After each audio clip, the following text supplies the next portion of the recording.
Kan judul khotbah saya mediator. Kenapa? Karena saya mau saudara mengerti supaya ketika saudara membuat sebuah resolusi di tahun ini, saudara tidak kecewa lagi sama apa yang saudara mungkin pernah lakukan di tahun-tahun yang terdahulu. Seringkali kita buat komitmen baru tapi kita terjebak jatuh lagi ke dalam hal yang sama. Lingkaran itu lagi. Dan ketika memperhatikan kehidupan demi kehidupan, selalu ujungnya atau core atau fondasinya yang salah. Dalam hidup ini ada sebuah tempat di mana kita harus memperhatikan, dan itu tempat adalah tempat yang sangat sakral, yang harus diperhatikan, harus dijaga. Kalau tidak, timbullah yang namanya kehidupan dari situ. Tempat itu namanya hati. Sebentar kita bahas. Hati itu tempat di mana akhirnya semua terdeposit di situ, di-download ke situ. Dan itu menjadi sesuatu yang bisa mengerikan, bisa juga menjadi hal yang luar biasa. Makanya firman Tuhan mengatakan, jagalah hatimu dengan segala kewaspadaan. Segala kewaspadaan, karena dari situlah sumber daripada kehidupan. Saya juga mengerti kita ini di dalam society, masyarakat, ditekan dengan pertanyaan seperti, sibuk apa sekarang? Lagi proyek apa sekarang? Udah jadi apa sekarang? Semua hal yang menyangkut status, keberhasilan yang kelihatannya di luar. Tapi jarang orang bertanya, bagaimana karaktermu tahun ini? Apakah kamu lebih sabar dari tahun lalu? Apakah ada kemajuan di dalam karaktermu? Orang tidak pernah menanyakan to be-nya, tapi lebih menanyakan to do-nya. Apa yang mau dilakukan? Lupa bahwa jangkar fondasi daripada apa yang dilakukan itu adalah identitas hidup, jati hidup ini. Karena ininya nggak diperbaiki, kita berpikir bahwa oh itu yang saya lakukan tahun lalu itu salah, saya harus perbaiki ini itu. Nggak pernah beres-beres karena ininya masih busuk, dalamnya masih busuk. Kenapa saya katakan mediator itu di dalam Oxford Dictionary, bahasa Inggrisnya mengatakan a person who attempts to make people involved in a conflict come to an agreement. Bahasa Indonesianya seorang pribadi yang ada di tengah. Seorang pribadi yang ada di tengah, yang berusaha mendamaikan kedua belah pihak yang sedang konflik. Dan di dalam hidup ini kita harus sadar setiap hari kita ada konflik. Ada konflik, pasti ada konflik. Karena saudara belum sampai di surga, saudara masih hidup di dalam dunia. The kingdom of the world, dunia. Nah, ketika saudara terima Yesus, saya pernah katakan di tempat ini, semuanya akan terdeposit di dalam roh saudara. Ya, coba lihat slide pertama ini. Roh ini adalah layer yang paling dalam. Ya, layer yang paling dalam. Di tengah-tengah antara roh dan tubuh, layer yang paling luar ini yang terlihat, ada yang namanya jiwa. Kita pernah membahas di ibadah hari Kamis di tempat ini dengan memakai visual. Di depan sini ada 3 orang berdiri, bagaimana ketika orang mau mengampuni itu, kita udah pernah belajar, saudara buka aja YouTube-nya. Nah, ini yang dinamakan mediator, itu adalah jiwa saudara dan saya. Ya, sebelum kita dalami, kita buka dulu 2 Korintus pasal yang ketiga, ayat yang ketiga, mengatakan ini. 2 Korintus 3 ayat yang ketiga. Karena telah ternyata bahwa kamu adalah surat Kristus, yang ditulis oleh pelayanan kami, ditulis bukan dengan tinta, tetapi dengan roh dari Allah yang hidup. Bukan pada loh-loh batu seperti zaman perjanjian lama, melainkan pada loh-loh daging, yaitu di dalam hati hati manusia. Bicara soal roh, the spirit world. Makanya berkali-kali saya katakan kurang tepat kalau saudara berdoa, Tuhan berikan aku kasih-Mu. Karena kasih sudah dikasih ketika saudara terima Yesus di dalam roh. Kurang tepat ketika saudara katakan, Tuhan berikan aku iman. Iman sudah dikasih, kekudusan sudah dikasih, damai sejahtera, sukacita sudah diletakkan di situ. Pikiran Kristus pun diletakkan di situ. Masalahnya, kita tidak mengerti bagaimana kita upload itu semuanya dan memindahkan ke dalam jiwa dan menguasai jiwa ini. Karena jiwa ada di tengah, mediatornya. Sekali lagi, mediator adalah sosok pribadi yang mendamaikan antara dua belah pihak yang sedang konflik. Roh ini adalah sesuatu yang dahsyat, yang luar biasa. Kenapa? Karena ketika lahir baru, yang lahir baru rohnya. Jadi sepertiga daripada saudara sudah sempurna. Tubuhnya belum, nanti akan dapat tubuh kemuliaan, jiwanya in progress. Metanoia, Roma 12 ayat 1, pembaharuan budi terjadi setiap hari. Makanya perubahan itu adalah sikap yang betul-betul aktif. Setiap hari bangun pagi harus paham dan tahu bahwa aku harus berubah hari ini, apalagi yang harus berubah. Aktif. Gak bisa cuma merasa, oh aku udah lulus yang itu, enggak. Kita pernah belajar soal sekolah kehidupan di sini. Itu aktif tiap hari. Pembaharuan budi tiap hari. Nah, ketika kita tidak menjaga apa yang masuk lewat tubuh, jiwa yang sudah dibenarkan ini akan tersiksa. Karena jiwa itu kembali lagi letaknya di tengah. Dia dihimpit sama roh, sama tubuh. Ini motornya.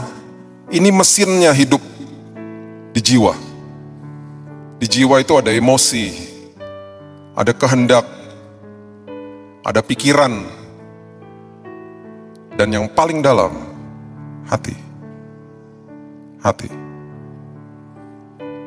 Baca 2 Petrus pasal yang kedua, ayat yang ke-7 sampai 8. 2 Petrus 2 ayat 7 sampai 8. Tetapi ia menyelamatkan Lot. Orang yang apa? Orang yang benar. Yang terus-menerus menderita oleh cara hidup orang-orang yang tak mengenal hukum. Dan yang hanya mengikuti hawa nafsu mereka saja. Sebab orang benar ini tinggal di tengah-tengah mereka dan setiap hari melihat dan mendengar perbuatan-perbuatan mereka yang jahat itu, sehingga jiwanya yang benar itu apa? Tersiksa. Di dalam tubuh ada 5 panca indera. Ada penciuman, penglihatan, pendengaran, dan 2 rasa. Lewat kulit dan lewat lidah. Dari 5 panca indera ini yang paling menyerap banyak informasi 2. Penglihatan dan pendengaran. Firman Tuhan katakan dengan jelas, kalau itu tidak disortir, ketika itu dibiarkan, jiwa yang benar akan tersiksa. Makanya kenapa kita mengenal istilah sakit jiwa. Orang yang stres, orang yang tidak mengerti kebenaran, stres karena jiwanya terhimpit. Nah, bayangkan saudara, setiap hari ketika saudara melihat hal-hal yang negatif di dunia ini, mendengar hal yang negatif, kalau saudara tidak minta hikmat dari Tuhan untuk mensortirnya, itu kerap kali terus akan dikasih tahu sama Roh Kudus. Di dalam roh saudara akan memberitahu jiwa ini, jangan. Tapi jiwa mengatakan secara emosi, enak rasanya. Roh katakan jangan, itu dosa. Jiwa katakan tapi enak. Makanya Yusuf lari dari dosa. Lari, menjauh dari dosa. Nah, ketika ini terjadi terus-menerus, terjadi repetisi yang masuk lewat pintu gerbang hati, yaitu yang namanya penglihatan dan pendengaran. Ini pertama kali layer yang masuk itu adalah pikiran. Makanya pikiran definisinya begini, ini definisi daripada firman Tuhan ya, bukan dari buku psikolog apapun ini. Kalau saudara buka firman Tuhan, saudara pelajari bahasa Inggrisnya, itu akan keluar kata-kata seperti ini ya. Coba lihat. Pikiran itu apa? Pikiran dalam bahasa Inggrisnya, kalau saudara buka bahasa Inggris saudara, Alkitab bahasa Inggris itu mind. Itu semuanya alam sadar saudara di situ. Di situ. Itu semua di situ. Nah, ketika saudara tidak sortir apa yang masuk dalam hidup saudara, sengaja atau tidak sengaja, itu semuanya akan terdownload, masuk semuanya ke dalam hati.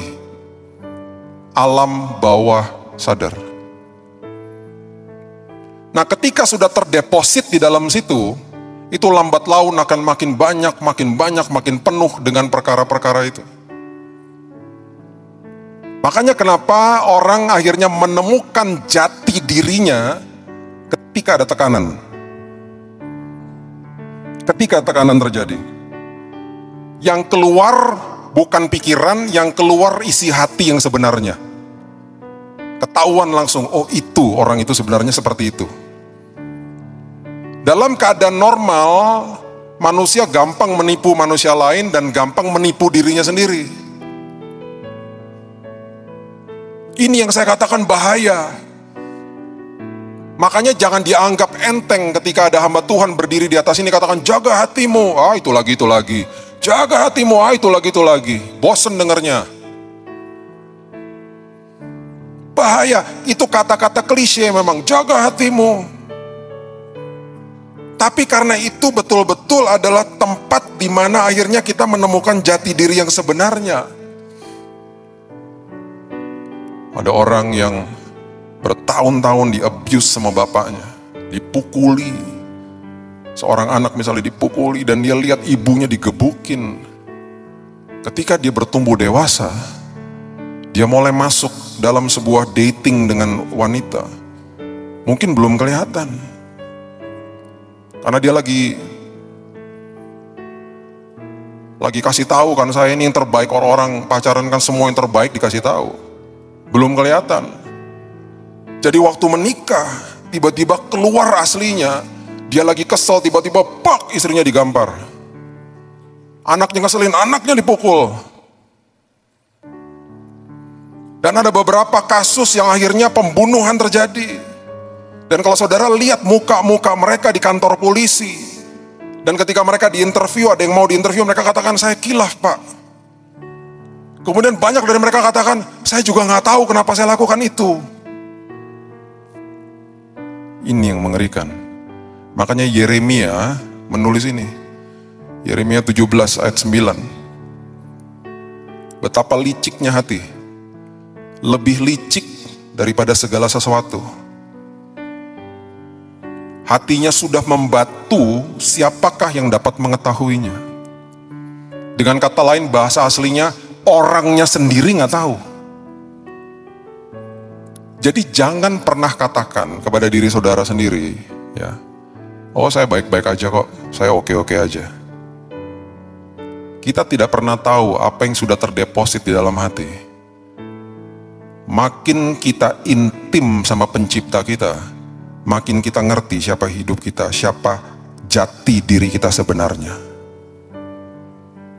Ketika saya kemarin di rumah sakit tahun lalu, saya pikir udah oke-oke aja, 20 tahun pelayanan sama Tuhan, oke semuanya konsisten aja. Oh, malu. Dibukain satu-satu sama Roh Kudus. Tuh loh, kenapa kamu gini, kenapa gitu. Bukan dituduh, convict, diinsafkan. Ya. Ingat ya, saudara jangan mau dituduh, itu bukan dari Tuhan. Ya, diinsafkan, convict, bukan condemn, ya. Bukan dituduh. Tuhan gak pernah menuduh, there is no condemnation. Di conviction, diberikan sebuah kebenaran di sini, dibukakan sama Tuhan. Malu. Oh ternyata banyak busuknya. Oh gini toh Tuhan, oh gini toh Tuhan. Bersihin Tuhan. Di situ saya makin ngerti, makin dekat dengan penciptanya, makin tahu dan makin ngerti siapa saya. Gak bisa sok tahu, bilang aku aja kok Pak, tenang aja Pak. Enggak, tidak. Kita tidak pernah tahu masa lalu kita atau apapun yang pernah terjadi sama kita itu tersimpan di dalam situ. Kita akan terkaget-kaget sendiri ketika di dalam satu tekanan keluar sesuatu yang kita pun bingung. Hah? Kok aku gitu ya? Kok aku bisa gitu ya? Itu yang masuk ke dalam hati. Makanya kenapa jiwa adalah mediator. Bayangin loh saudara, hidup setiap hari di dalam semua nilai-nilai yang udah amburadul, nilai-nilai dunia.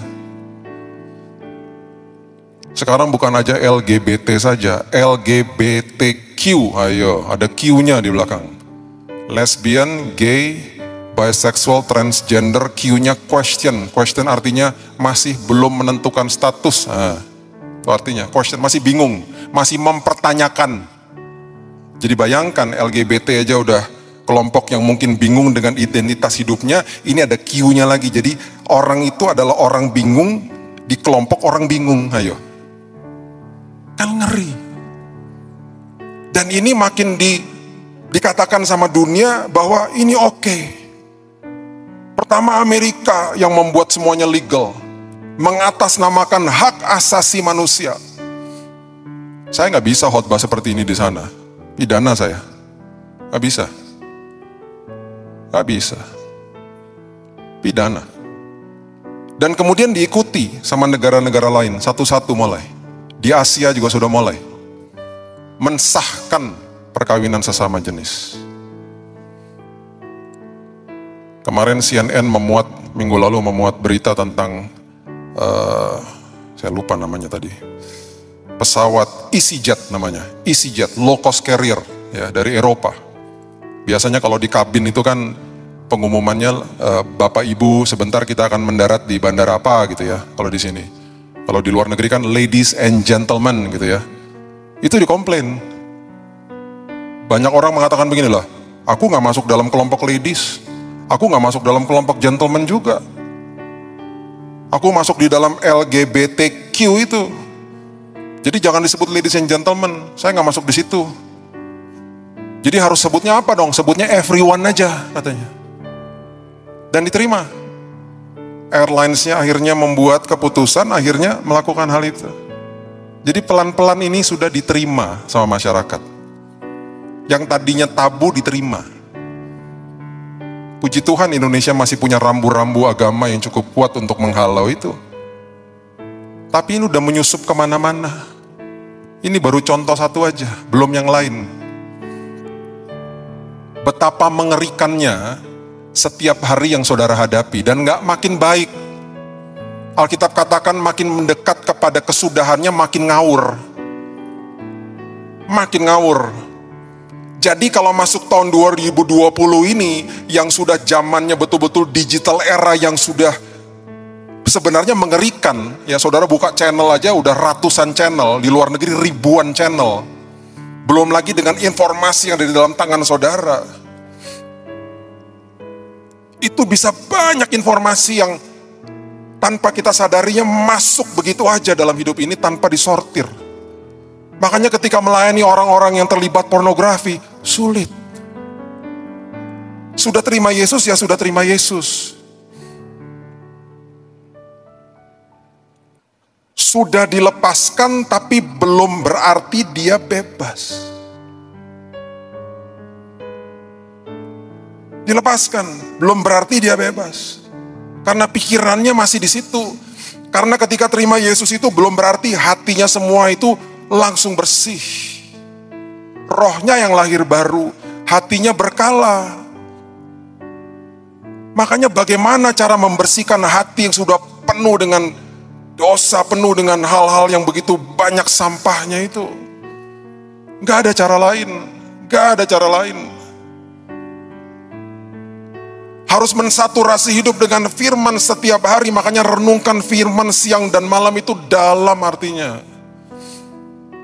Malahan kalau bisa renungkan firman siang dan malam. Sampai-sampai kalau gak bisa tidur yang terngiang-ngiang hanya firman aja udah. Hanya itu kok pegangan kita, gak bisa lagi yang lain, gak ada yang lain. Saya percaya kalau saudara ngerti jati diri saudara di tahun ini, apapun yang saudara kerjakan berhasil di tahun ini. Jangan fokus sama apa yang mau dilakukan, fokus dalam sini dulu. Saya bingung Pak, lakuin ini, terjadi lagi hal yang serupa. Setelah diusut-usut, wah dikit-dikit marah orangnya. Ya gimana ya Pak, kalau kayak begitu ditinggalin temen lah Pak, ditinggalin ya cepat-cepat sensitif ya susah Pak. Komplain semua dikomplain, ternyata yang salah dirinya sendiri. Berarti kan harus dibersihin di dalam sini memang. Nah seringkali kita nggak lihat ke sini, kita nyalain orang soalnya. Kejadian 1 ayat 26. Kejadian 1 ayat 26, ayat yang luar biasa. Kejadian 1 ayat 26 mengatakan, berfirmanlah Allah, baiklah kita menjadikan manusia menurut gambar dan rupa kita. Ada kata supaya, itu kata yang sangat penting. Supaya mereka berkuasa atas ikan-ikan di laut, burung-burung di udara, atas ternak, atas seluruh bumi, atas segala binatang melata yang merayap di bumi. Bagian pertamanya adalah diciptakan serupa dan segambar seperti Tuhan. Itu identitas manusia. Ini ayat pertama yang menjelaskan identitas manusia. Ada kata supaya itu artinya oleh sebab itu, therefore kata sambung. Artinya kalau nggak lakukan bagian yang A, nggak bisa lakukan bagian yang B. Itu supaya. Jadi harus ngerti dulu siapa saya. Harus beres dulu di dalam sini. Baru saya bisa menguasai kehidupan. Baru saya bisa berhasil melakukan perkara-perkara besar tahun 2020. Itu maksudnya. Kita mundur dulu ke ayat 11, coba lihat. Ayat 11. Kejadian 1 ayat yang ke-11. Firman Tuhan mengatakan, berfirmanlah Allah, hendaklah tanah menumbuhkan tunas-tunas muda, tumbuh-tumbuhan yang berbiji, segala jenis pohon buah-buahan yang menghasilkan buah yang berbiji, supaya ada tumbuh-tumbuhan di bumi, dan jadilah demikian. Ketika proses kreasi tumbuh-tumbuhan, Tuhan dengan jelas berfirman kepada tanah, hendaklah tanah menumbuhkan tunas-tunas muda dan tumbuh-tumbuhan. Tuhan berfirman kepada tanah. Kemudian tanah mengeluarkan tumbuh-tumbuhan. Sumber daripada tumbuh-tumbuhan adalah tanah. Ketika tumbuh-tumbuhan dicabut dari sumbernya, mati nggak? Mati. Kepada siapa Tuhan berfirman ketika dia menciptakan binatang yang berkeriapan di bawah air? Kejadian 1 ayat yang ke-20 mengatakan dengan jelas, hendaklah dalam air berkeriapan makhluk yang hidup, dan hendaklah burung beterbangan di atas bumi melintasi cakrawala. Dalam bahasa Inggrisnya, let the water produce. Tuhan berfirman kepada air, air mengeluarkan binatang-binatang yang berkeriapan di bawah air. Sumber daripada ikan-ikan adalah air. Ikan-ikan ini dipisahkan dari sumbernya, mati nggak? Mati. Gurame bakar, sushi, mati. Dipisahkan dari sumbernya. Kepada siapa Tuhan berfirman ketika dia menciptakan binatang melata, binatang liar? Kejadian 1 ayat 24 mengatakan begini, hendaklah bumi mengeluarkan segala jenis makhluk yang hidup, ternak dan binatang melata dan segala jenis binatang liar, dan jadilah demikian. Tuhan berfirman kepada bumi. Bumi yang mengeluarkan binatang-binatang ini. Ketika binatang-binatang ini dipisahkan dari sumbernya, dipisahkan dari habitatnya, mati. Itu jati dirinya dia di situ. Coba lihat ayat 26, lihat perlahan-lahan bagian yang pertama. Kepada siapa Tuhan berfirman ketika dia menciptakan saudara dan saya? Berfirmanlah Allah, baiklah siapa? Kita menjadikan manusia menurut gambar dan rupa kita. Kitanya huruf besar. Tuhan berfirman kepada dirinya sendiri. Bukan kepada tanah, bukan kepada air, bukan kepada bumi, kepada dirinya sendiri. Berarti sumbernya saudara, bukan tanah dan debu, itu bahan bakunya. Sumbernya saudara Tuhan. Berani-berani keluar dari sumber, terlepas dari sumbernya, mati.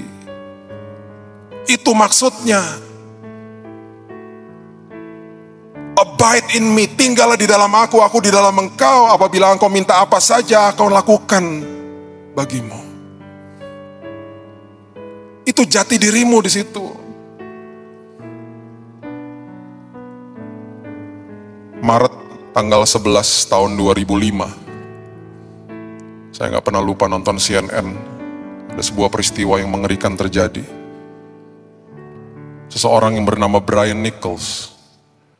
Orang yang cukup besar badannya. Seorang pemerkosa. Hari itu adalah hari di mana dia di-schedule untuk persidangan. Sedang siap-siap mengganti baju penjara untuk pakai baju biasa untuk masuk ke ruang persidangan. Salahnya juga kenapa ditempatkan polwan yang menjaga pada saat itu. Dengan sigap dia mencuri dan mengambil pistol daripada polwan itu. Dipukul kepalanya sampai koma. Dengan pistol itu Brian Nichols berjalan menuju ruang persidangan. Dengan satu tujuan, dia mau tembak mati itu hakim. Beberapa orang coba untuk nyetop dia, tapi dia arahkan pistolnya, semua takut. Masuk ke dalam ruang persidangan. Dia lihat itu hakimnya, ditembak mati hakimnya. Ada reporter di situ, seorang wanita ditembak mati sama dia. Ada seorang polisi yang mencoba menstop dia, ditembak mati sama dia. 3 orang ditembak mati. Beberapa sempat capture di dalam video di ruangan itu. Mengerikan. Dia keluar, dia lari keluar. Dia masuk ke dalam sebuah mobil yang sedang bergerak, dikeluarkan orangnya. Dia lari lewat tol pakai mobil itu. Kabur. Terjadilah pengejaran besar-besaran di kota Atlanta pada hari itu. Dia masuk ke rumah, mengelabui polisi. Dia masuk ke dalam sebuah rumah, dan rumah ini didiami oleh staf imigrasi. Orang itu pun ditembak, 4 orang mati hari itu. Selagi dia lari, yang berikutnya dia masuk ke dalam sebuah rumah yang didiami oleh seorang ibu namanya Ashley Smith. Dan ibu ini sempat 7 jam disandera sama Brian Nichols. Dan selama 7 jam itu, ibu itu mengeluarkan sebuah buku yang namanya Purpose Driven Life. Tulisan dari Rick Warren. Buku tentang arti daripada kehidupan. Kenapa engkau diciptakan. Jati diri yang sebenarnya. Dia gak pernah dengar hal seperti ini. Dan ketika ditawarkan dan kemudian dibacakan dari beberapa chapter, ada chapter 31, chapter 33, sampai dia kaget juga. Dia bilang, saya gak pernah dengar kayak begini. Dia duduk tenang di situ. Dijelaskan siapa dirimu sebenarnya di dalam Tuhan. Singkat cerita, setelah 7 jam, dia setuju untuk menyerahkan dirinya. Brian Nichols dihukum seumur hidup. Dan sekarang beberapa kali dia mau untuk diinterview. Dia katakan, andaikan saya mengerti itu jauh-jauh hari, saya tidak mungkin jadi seperti ini. Dari kecil, saya melihat bapak saya yang begitu kejam, mukulin saya, mukulin ibu saya. Dan waktu saya memperkosa, saya pun terkaget-kaget siapa saya. Waktu saya membunuh pun saya seperti gak ada rasanya. Itu jati diri yang sebenarnya. Dan ketika mengerti panggilan Tuhan dalam hidupnya, berubah hidupnya. Sudah telat tapi, seumur hidup di penjara. Hati-hati saudara, dengan hati itu hati-hati. Makanya kenapa jiwa itu adalah mediator. Penting. Ada sebuah gereja di Jakarta, gereja orang-orang India. Ya, mama saya ini orang India. Orang India tapi lahir di Jawa Timur di Batu Malang. Jadi waktu tahun 80-an itu sempat mama saya dan kakak-kakaknya sempat menginjil kepada beberapa teman-teman India di Jakarta. Dan orang tua itu sudah beberapa meninggal. Ini anak-anaknya mendirikan gereja. Jadi sudah turun-temurun, ini adalah buah daripada pelayanan. Dan lahirlah gereja ini. Gereja yang jemaatnya mayoritas orang-orang India. Jadi mereka punya ibadah dalam bahasa Inggris. Ibadah pagi dalam bahasa Inggris, ibadah sore bahasa Inggris diterjemahkan ke dalam bahasa Sindhi, bahasa lokal mereka. Berapa kali saya pelayanan di tempat itu, dan kalau sore hari pelayanan di sana itu harus diterjemahkan. Orang yang paling penting di dalam ruangan itu, di dalam ibadah sore, yang menyampaikan kebenaran bukan saya, translator saya, penterjemah saya, mediator saya. Saya nggak tahu dia ngomong apa, saya nggak ngerti. Dia ngomong salah, jemaat dapatnya salah. Dia ngomong benar, jemaat dapatnya benar. Makanya kenapa mediator itu penting. Makanya jiwa itu krusial, penting. Sortir apa yang masuk. Jaga hati setiap hari. Tuhan, hubungan intim itu mutlak Tuhan. Aku mau saturasi hidupku di tahun 2020 dengan firman Tuhan. Supaya yang busuk-busuk nih keluar semua Tuhan.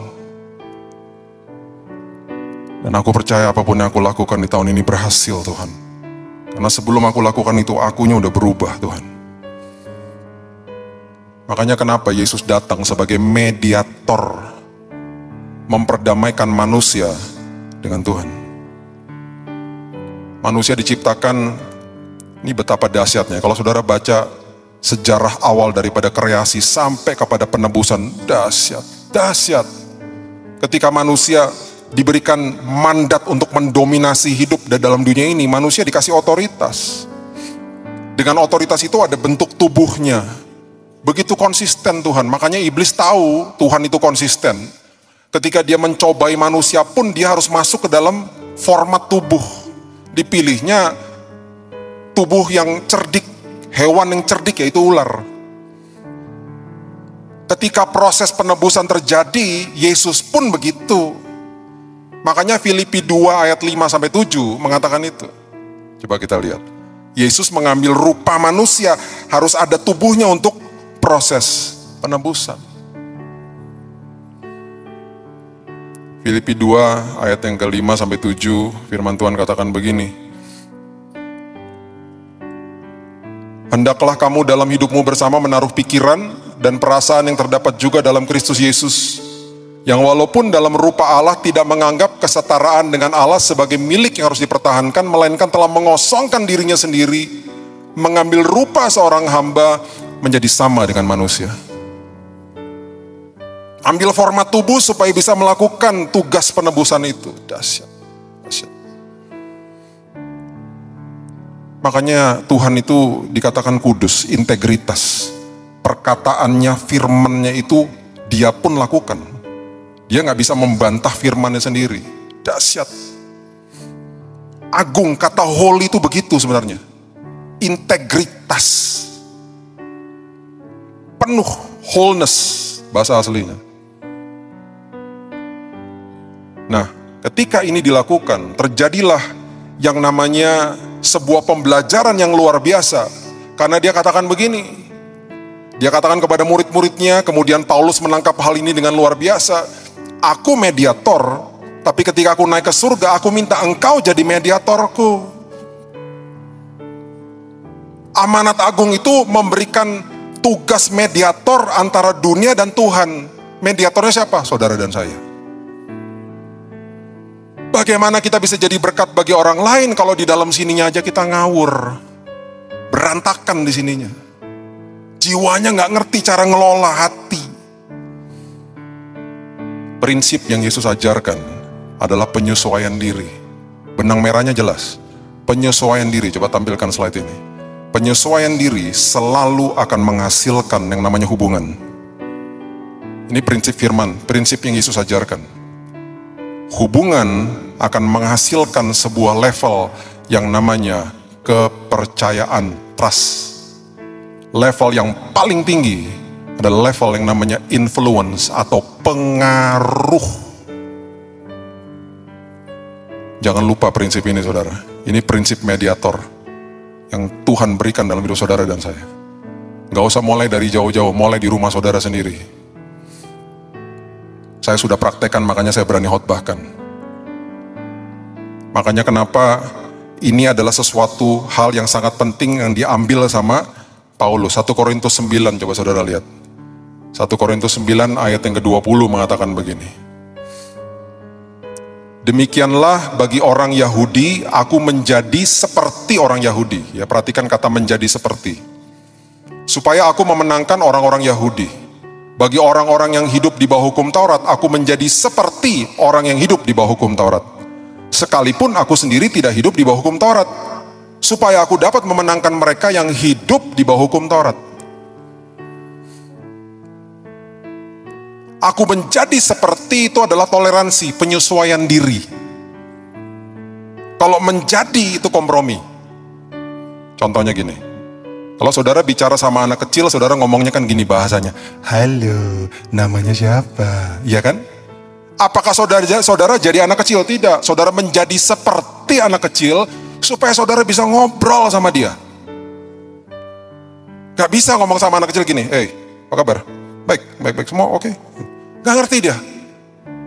Bahasa tubuhnya semuanya dia asing, dia gak ngerti. Kita ngomongnya harus pakai bahasanya dia. Hello. Apalagi saya harus senyumnya tambah lebar lagi. Ngeliat saya juga ngeri anak kecil. Ih, apa itu? Bukan siapa itu, tapi apa itu? Sama anak-anak saya waktu mereka masih kecil juga gitu. Halo sayang, ngapain aja hari ini? Ya kan? Nah, bahasa itu gak bisa saya pakai sama istri saya. Halo sayang, ngapain aja hari ini? Kamu khotbah dingin dan pulang-pulang jadi aneh gini, kenapa? Gak bisa, beda bahasanya. Ini yang Paulus ajarkan. Ini prinsip mediator. Makanya sama anak wanita saya waktu dia masih kecil, kita punya program namanya dating time sama Dedi. Saya suka Pak lihat bapak sama anaknya. Saya selalu terharu lihat seorang pria dengan anak wanitanya. Ajak dating Pak nanti. Saya sama anak saya perempuan, saya dari kecil saya ajak dating time sama saya. Saya memaksa diri saya untuk belajar Hello Kitty supaya saya bisa ngobrol sama dia. Saya memaksa diri saya untuk belajar Princess Disney. Saya memaksa diri saya untuk belajar Powerpuff Girl. Yang saya udah gak sanggup lagi Barbie, udah too much lah, udah. Supaya bisa ngobrol sama dia. Dan setiap umur itu mulai naik-naik beda-beda udah. Sempat apa itu namanya, High School Musical. Waduh. Saya harus ngerti, saya harus pelajari, lihat, dan nonton sama-sama, kadang-kadang ngantuk-ngantuk. Nonton sama-sama dia. Dating time. Kenapa? Penyesuaian diri. Supaya di ujung daripada itu semuanya, saya bisa memberikan pengaruh Kristus dalam hidupnya. Kapan saya tuanya? Waktu dia umur 13 tahun saya tuai. Pertama kali dia suka sama pria umur 13 tahun. Yang diberitahu saya duluan. Di mobil malam-malam, Dad. Kapan Dedi pertama kali suka jatuh cinta sama perempuan? Waktu masih SD. Dedi kasih tahu sama ceweknya, ya enggak lah, malu. Terus hening diem gitu. Tiba-tiba dia bilang, aku juga punya perasaan kayak begitu. Aku harus ngapain ya, Dad? Oh, nangis saya, nangis. Nangis di malam hari itu di mobil, dia nggak lihat. Anak 13 tahun lagi suka sama pria, nggak mungkin orang tuanya dikasih tahu. Orang tua kalau perlu nggak tahu. Kenapa dia kasih tahu saya duluan? Investasi waktu dari kecil. Saya tanya, siapa laki-lakinya? Keluar tanduk juga saya. Siapa laki-lakinya sayang? Enggak, cuman suka aja, aku harus gimana sih, Dad? Ngobrol. Dia sekolah jauh sekarang. Saya gak pernah khawatir. Selalu laporan sama, tadi barusan telepon. Dedi aku bobo ya. Mesra sama saya. Dad, aku tadi diajak pergi sama cowok. Ganteng banget sih, Dad. Cuman ujung-ujungnya enggak kayak Dedi habisnya. Enggak kayak Dedi. Kenapa? Enggak botak kayak Dedi ya. Ya itu salah satunya katanya. Maaf ya saudara ya. Anak saya yang perempuan ini cantiknya luar biasa. Dan bagi dia laki-laki normal tuh ya begini. Enggak ada rambutnya. Karena waktu dia lahir, pria yang dia lihat pertama ya saya. Dan waktu dia lihat ini nggak ada rambutnya, dia anggap ini pria yang normal ya begini nggak ada rambutnya. Bagi pria-pria yang lain yang ada rambutnya tuh aneh bagi dia. Maaf ya. Jadi kalau dia lihat pria-pria yang ada rambutnya yang botak-botak, lihat, gantengnya dia tuh, iya dong. Satu kaum.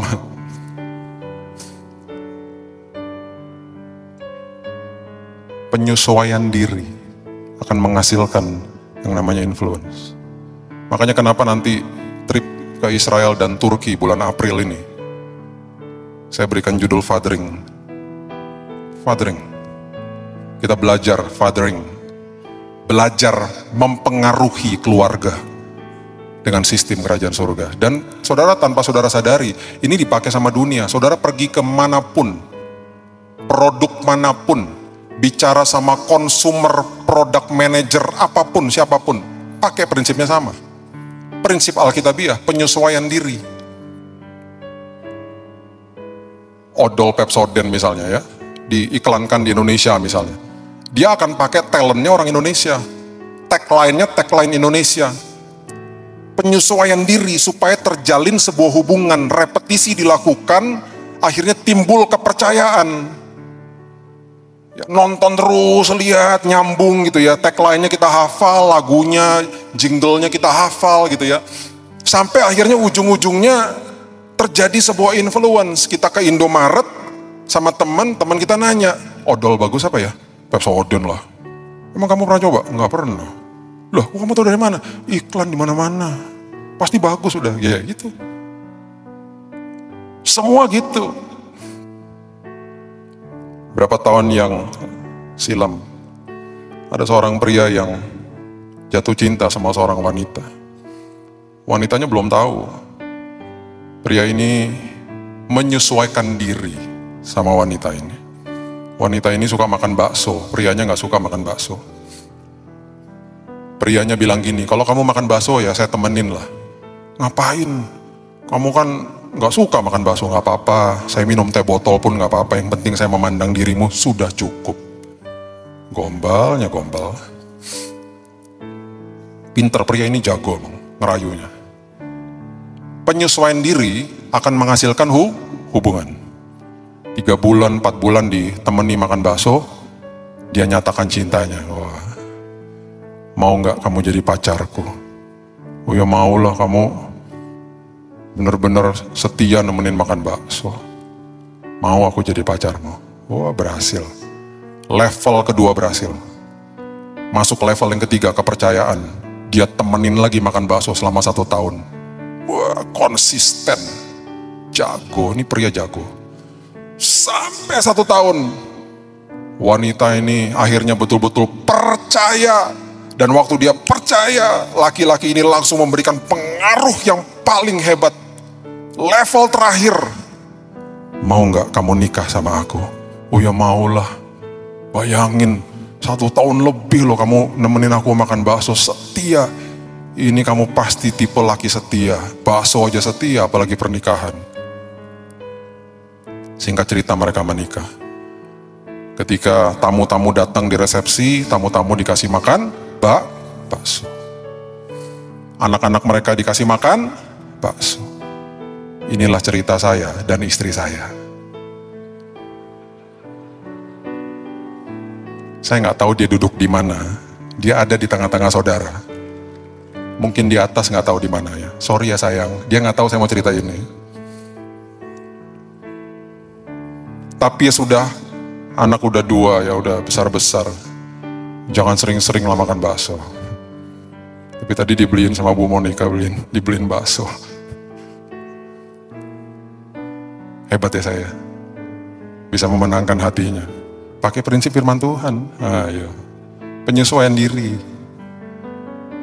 Saya percaya, tahun 2020, Jemaat Nginden ini, apapun yang saudara lakukan berhasil di dalam Tuhan. Karena saudara menemukan jati diri saudara. Saudara ngerti bagaimana mengatur jiwa saudara. Sortir apa yang masuk dalam hidup saudara. Dan di ujung tahun ini saudara akan sangat bergembira. Terima kasih Tuhan. Aku lakukan semuanya indah pada waktunya. Berhasil semuanya karena hatiku betul-betul milik Tuhan.